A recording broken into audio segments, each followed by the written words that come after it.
साथियों, ये बहुत ही दुख की बात है कि दुनिया के अंदर शायद ही कोई ऐसा एग्जाम्पल हो जहां किसी के धार्मिक स्थल का संचालन किसी दूसरे धर्म के लोग करते हो। जिस बौद्ध गया में तथागत बुद्ध को ज्ञान की प्राप्ति हुई, जिस बौद्ध गया में महाबोधि टेम्पल है, उसकी मैनेजमेंट कमेटी में बीटी एक्ट के माध्यम से 4 बौद्ध और 4 ब्राह्मण और 1 डीएम वो संचालन करते हैं। जबकि किसी भी गुरुद्वारे का देख लो दुनिया का, उसका संचालन सिख लोग करते हैं, गिरजाघर का संचालन क्रिश्चियन लोग करते हैं, मस्जिद का संचालन मुस्लिम लोग करते हैं, मंदिर का संचालन हिंदू लोग करते हैं। तो फिर बौद्धों की, पूरे दुनिया के बौद्धों की आस्था का केंद्र महाबोधि टेम्पल का संचालन में 4 ब्राह्मण क्यों?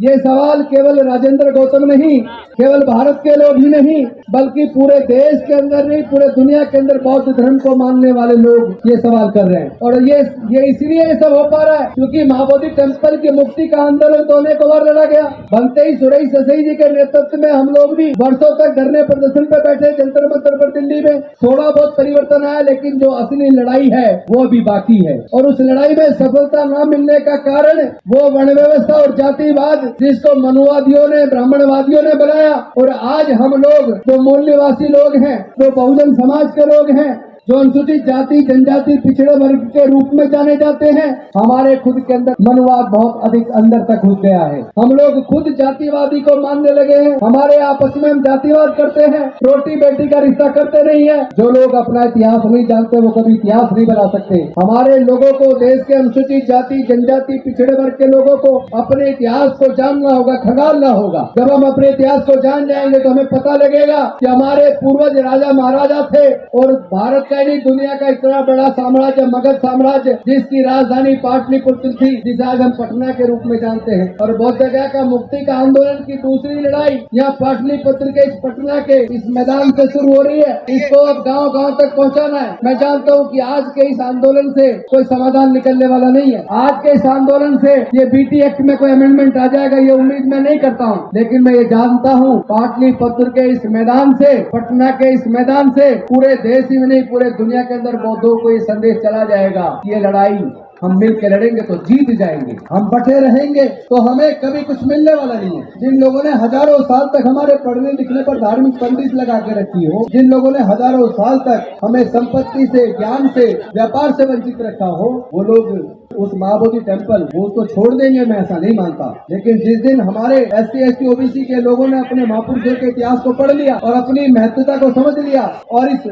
बौद्धों की नगरी, बौद्धों की राजधानी, ज्ञान की स्थली महाबोधि टेम्पल के ज्ञान के इतिहास को जिस दिन हमने पढ़ लिया, उसके बाद बौद्ध गया की मुक्ति में 1 मिनट लगेगा। सरकार को सिर्फ बातें करना है। अगर हमने बिहार की सरकार को ये दिखा दिया कि तुम हमारी वोट से चुन के गए हो, अगर हम तुम्हें जिता सकते हैं तो हरा भी सकते हैं, जिस दिन ये बात समझाने में हम कामयाब हो गए, 1 दिन के अंदर, 1 घंटे के अंदर अध्यादेश आएगा और यहाँ से जो 4 पंडे उसके अंदर बैठे हैं मैनेजमेंट कमेटी में, उनको आउट कर दिया जाएगा। पूरा का पूरा संचालन बौद्धों के हाथ में आ जाएगा और उसके बाद जो विधानसभा का सत्र होगा उसमें अमेंडमेंट बिल आएगा और उस बिल के माध्यम से हमेशा हमेशा के लिए महाबोधि टेम्पल बौद्धों को मिल जाएगा और वहाँ से फिर पूरा बुद्ध का दम पूरे दुनिया के कोने कोने में जाएगा।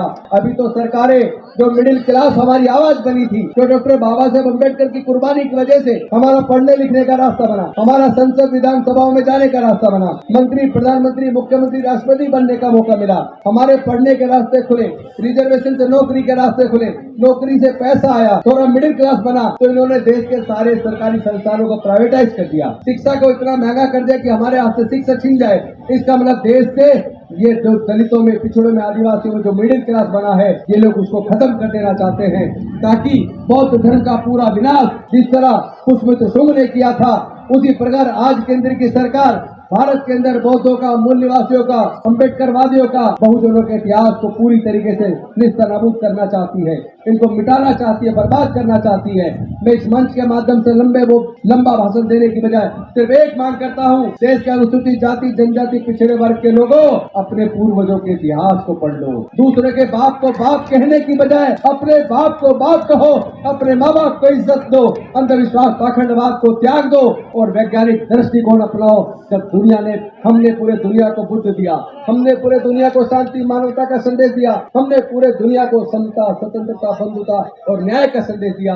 और ये संदेश तथागत बुद्ध ने, हमारे आराध्य ने, हमारे जिनका आचरण करके, जिनके धम्म के माध्यम से हम लोगों में शक्ति आई है, ऊर्जा आई है, हम केवल बुद्ध के धम्म को आत्मसात कर ले, बुद्ध के ज्ञान को अंगीकार कर ले और अपने बीच फैले हुए जातिवाद को खत्म कर दे, आपस में रोटी बेटी का रिश्ता करें और हम सब लोग बुद्ध की शरण में आके बौद्ध बन जाएं। क्योंकि जब हमें पता लग गया हमारे पूर्वज बौद्ध थे, तो फिर हम क्यों गुलाम बने हुए, फिर क्यों अपने बुजुर्गों की सांस्कृतिक विरासत में बुद्ध के धम्मे में गर्भावस्थी क्यों नहीं कर रहे? बड़ा सैलाब आएगा भारत में, फिर से बड़ा सैलाब आएगा, पूरा भारत बौद्ध में बनेगा, कोई दुनिया की ताकत रोक नहीं सकती। और इस काम को करने के लिए अगर हमें अपने प्राणों की आहुति देनी पड़े तो उसके लिए तैयार है। ये MP MLA मंत्री की कुर्सी बहुत छोटी है, अगर हमारे बुजुर्गों का इतिहास खत्म हो गया तो हम सब खत्म हो जाएंगे।